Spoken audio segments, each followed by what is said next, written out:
Prime Minister Modi is speaking at the SCO summit. We're cutting to live visuals. मैं दोनों leaders को बधाई और शुभकामनाएं देता हूं। एक्सेलेंसी, पिछले 24 वर्षों में एससीओ का पूरे यूरेशिया क्षेत्र की एक्सटेंडेड फैमिली को जोड़ने में बहुत महत्वपूर्ण योगदान रहा। भारत ने एक सक्रिय सदस्य के रूप में हमेशा कंस्ट्रक्टिव और सकारात्मक भूमिका निभाई है। एससीओ को लेकर भारत की सोच और नीति 3 मुख्य स्तंभों पर आधारित है। एससीओ, एस सिक्योरिटी, सी कनेक्टिविटी, ओ अपॉर्चुनिटी। पहले स्तंभ एस यानी सिक्योरिटी के संदर्भ में मैं कहना चाहता हूं कि सुरक्षा, शांति और स्थिरता किसी भी देश के विकास का आधार है। किंतु इस मार्ग में आतंकवाद, अलगाववाद और अतिवाद बड़ी चुनौतियां हैं। आतंकवाद सिर्फ किसी देश की सुरक्षा ही नहीं बल्कि पूरी मानवता के लिए एक साझा चुनौती है। कोई देश, कोई समाज, कोई नागरिक अपने आप को इससे सुरक्षित नहीं समझ सकता। इसलिए आतंकवाद से लड़ाई में भारत ने एकजुटता पर बल दिया। इसमें एससीओ रेट्स की बहुत महत्वपूर्ण भूमिका रही। इस वर्ष भारत ने जॉइंट इंफॉर्मेशन ऑपरेशन को लीड करते हुए अल-कायदा और इससे जुड़े आतंकी संगठनों से लड़ने का इनिशिएटिव किया। हमने रेडिकलाइजेशन के विरुद्ध समन्वय बढ़ाने और मिलकर कदम उठाने का भी प्रस्ताव रखा। टेरर फाइनेंसिंग के खिलाफ आवाज उठाई। इसमें मिले समर्थन के लिए मैं आभार व्यक्त करता हूं। एक्सेलेंसी, भारत पिछले 4 दशकों से निर्मम आतंकवाद का दंश झेल रहा। कितनी ही माताओं ने अपने बच्चे खोए और कितने बच्चे अनाथ हुए। हाल ही में हमने पहलगाम में टेररिज्म का बहुत ही घिनौना रूप देखा। इस दुख की घड़ी में जो मित्र देश हमारे साथ खड़े रहे, मैं उनका आभार व्यक्त करता हूं। यह हमला केवल भारत की अंतरात्मा पर ही आघात नहीं था। यह मानवता में विश्वास रखने वाले हर देश, हर व्यक्ति को खुली चुनौती थी। ऐसे में प्रश्न उठना स्वाभाविक है, क्या कुछ देशों द्वारा आतंकवाद का खुलेआम समर्थन हमें स्वीकार्य हो सकता है? एक्सेलेंसी, हमें स्पष्ट रूप से और एक स्वर में कहना होगा कि आतंकवाद पर कोई भी डबल स्टैंडर्ड स्वीकार्य नहीं होंगे। हमें मिलकर आतंकवाद का हर रंग में, हर रूप में विरोध करना होगा। ये मानवता के प्रति हमारा दायित्व है। एक्सेलेंसी, अब मैं दूसरे स्तंभ सी यानी कनेक्टिविटी पर अपने विचार रखना चाहूंगा।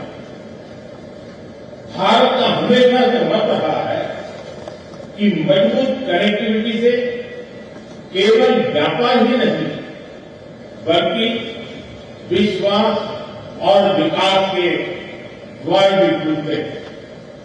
इसी सोच के साथ हम चाबहार पोर्ट और international north south transport corridor जैसे इनिशिएटिव पर काम कर रहे हैं। इनसे हम अफगानिस्तान और मध्य एशिया के साथ संपर्क बढ़ा सकते हैं। हमारा मानना है कि कनेक्टिविटी के हर प्रयास में संप्रभुता और क्षेत्रीय अखंडता का सम्मान होना चाहिए। यही एससीओ चार्टर के मूल सिद्धांतों में भी विदित है। Connectivity that bypasses sovereignty, losing trust and meaning. Excellency, तीसरा स्तंभ है ओ, यानी opportunity. Opportunity for cooperation and reform. 2023 में भारत की अध्यक्षता के दौरान नई ऊर्जा और विचारों का संचार हुआ है। स्टार्टअप और innovation, traditional medicine, youth empowerment, digital inclusion और फेयर बुद्धिस्ट हेरिटेज जैसे नए विषयों को अपने सहयोग में जोड़ा। हमारा प्रयास था कि एससीओ को सरकारों के परे भी ले जाए। सामान्य मानवी, यंग साइंटिस्ट, स्कॉलर्स और स्टार्टअप को भी आपस में जोड़े। हमारे पीपल टू पीपल टाइम को दृढ़ता देने के लिए मैं आज एक और सुझाव रखना चाहूंगा। एससीओ के अंतर्गत एक सिविलाइजेशन डायलॉग फोरम बनाया है। इससे हम अपनी प्राचीन सभ्यताओं, कला, साहित्य और परंपराओं को वैश्विक मंच पर साझा कर सकते हैं। एक्सेलेंसी, आज भारत रिफॉर्म, परफॉर्म, ट्रांसफॉर्म के मूल मंत्र पर आगे बढ़ रहा है। कोविड हो या वैश्विक आर्थिक अस्थिरता, हमने हर चुनौती को अवसर में बदलने का प्रयास किया है। हम लगातार वाइड रेंजिंग रिफॉर्म पर काम कर रहे हैं। इसे देश में विकास के साथ साथ अंतर्राष्ट्रीय सहयोग के लिए भी नए अवसर खुल रहे हैं। मैं आप सभी को भारत की विकास यात्रा से जुड़ने के लिए आमंत्रित करता हूं। एक्सेलेंसी, यह खुशी की बात है कि एससीओ भी समय के अनुरूप इवॉल्व हो रहा है। ऑर्गेनाइज्ड क्राइम, ड्रग ट्रैफिकिंग और साइबर सिक्योरिटी जैसे समकालीन चुनौतियों से निपटने के लिए 4 नए केंद्र बनाए जा रहे हैं।